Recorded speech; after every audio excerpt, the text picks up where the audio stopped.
السلام علیکم بہنوں. جیسے ہم کہتے ہیں کہ گزشتہ سے پیوستہ. میں ابھی ادھر ہی ہوں اور یہ انہوں نے ایک مصنوعی اس طرح کے مصنوعی ساحل تو موجود ہے، لیکن مصنوعی اس طرح کی انہوں نے ریت وغیرہ لا کے ڈالی ہوئی ہے، کیونکہ یہاں کی زمین بہرحال اس طرح ریتیلی نہیں ہے جو نارملی سمندر کے کنارے کی ہوتی ہے. اور لوگ آ کے یہاں بالکل گرمیوں میں تو آپ کو بہت ہی زیادہ نظر آئیں گے. آج بھی دن نسبتاً گرم تھا، حالانکہ ابھی بھی سردی ہے، لیکن آپ ابھی دیکھ سکتے ہیں کہ لوگ سوئمنگ کرنے آئے ہوئے ہیں اور انجوائے کر رہے ہیں.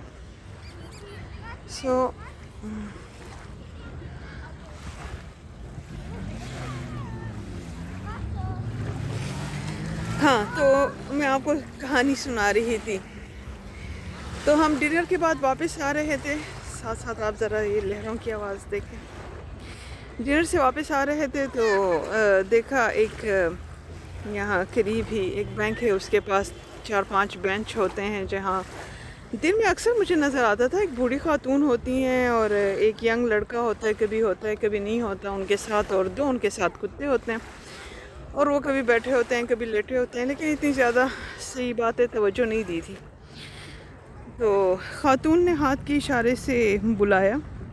پورا گروپ رک تو گیا لیکن کوئی بھی پاس جانے کو تیار نہیں تھا. تو میں نے کہا شاید کچھ کہنا چاہتی ہوں گی. کافی بوڑھی لیٹی ہوئی تھی. اب اندھیرا تو نہیں کہہ سکتے، لیکن بہرحال اندھیرا تھا.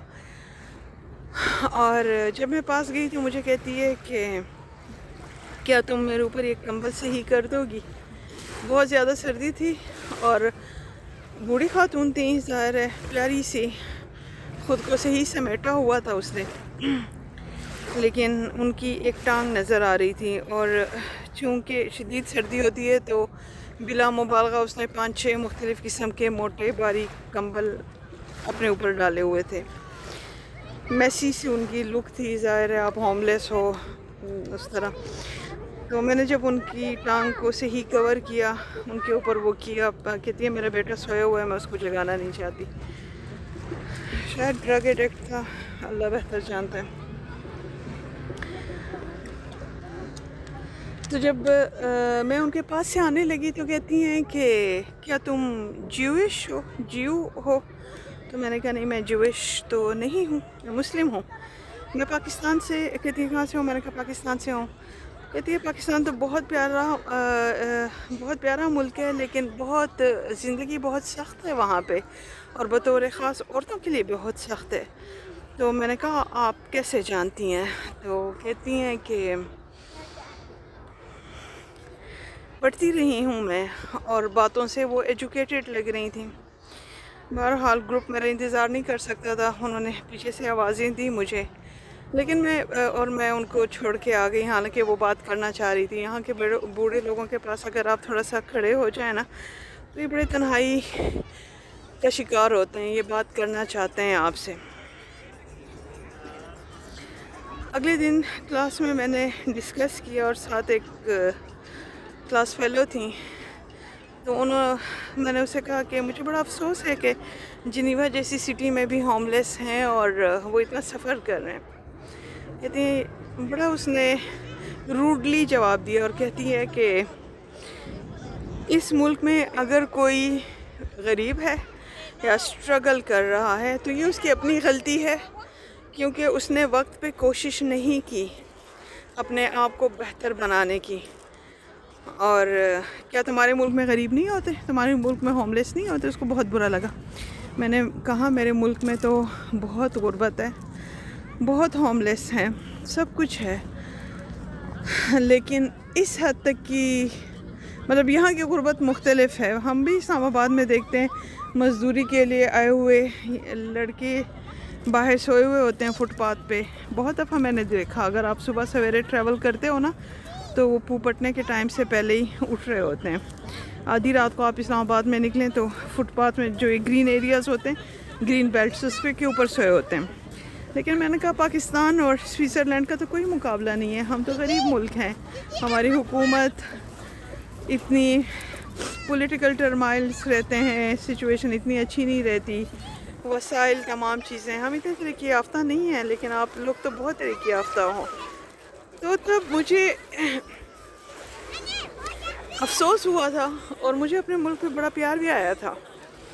وجہ اس کی یہ ہے کہ ہم لوگ مطلب غربت بھی انتہا کی ہے، اچھے برے لوگ ہر جگہ پہ ہوتے ہیں، پاکستان میں بھی بہت برے بھی ہیں، بہت اچھے بھی ہیں، لیکن پھر بھی آپ نے دیکھا ہوگا اگر آپ کسی کی اس طرح کی کسی غربت یا کسی چیز کی بات کریں تو اتنی ہارٹ لیس اسٹیٹمنٹ کوئی نہیں، کم ہی لوگ دیتے ہیں. ایٹ لیسٹ ایک ایجوکیٹڈ بندہ نہیں دیتا کہ بھئی اس کی اپنی غلطی ہے، بانت کے لوگ ہوتے ہیں. اور پھر میں نے سوچا کہ ایٹ لیسٹ ہم چاہے جتنے بھی برے ہوں لیکن ہمارے ہاں پھر بھی ایک اجتماعی سوچ موجود ہے. بیٹا کتنا بھی برا ہو وہ اپنی ماں کو، اگر بہت برا ہو تو شاید ایک کمرہ ہو تو وہ اپنی ماں کو نہ دے بڑھاپے میں، لیکن گھر کے صحن میں اس کو سونے کی ضرور جگہ دے گا.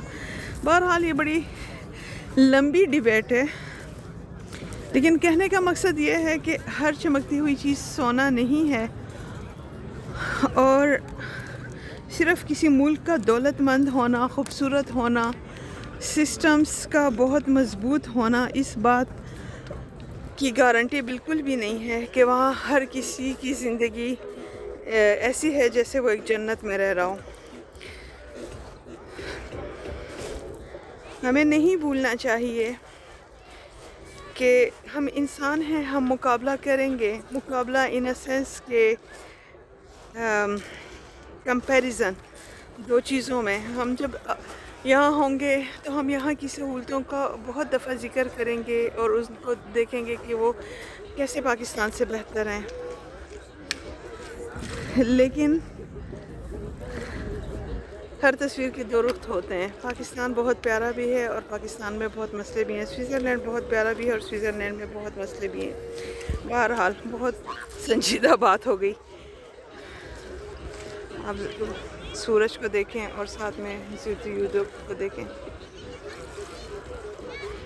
بہت پیارا منظر ہے. سوانس لوگوں نے آج، چونکہ لانگ ویکینڈ ہے، آج تو خیر سیٹرڈے ہے تو ویسے بھی چھٹی ہوتی ہے، فرائیڈے کو بھی چھٹی تھی اور منڈے کو بھی چھٹی ہونی ہے، تو لوگ بے فکر ہو کے اپنی زندگیاں انجوائے کر رہے ہیں.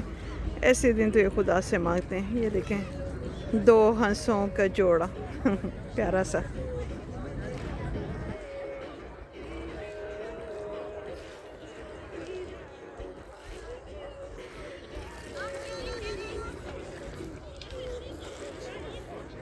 چلیں اپنا خیال رکھیے گا، سبسکرائب اور لائک کرنا نہ بھولیے گا، شیئر بھی کر لیجئے گا، ہو سکتا ہے کوئی اور کمیونٹی ممبر ہمیں جوائن کر لے. اپنا بہت خیال رکھیے گا. ایک بڑا اور دلچسپ قصہ ہے یہاں سوئٹزرلینڈ کے اسی لیک کے کنارے کا، وہ سناؤں گی انشاءاللہ. ان لوگوں کی دھوکہ دہی کا کہ جب دھوکہ دینے پہ آتے ہیں تو کیسے دیتے ہیں.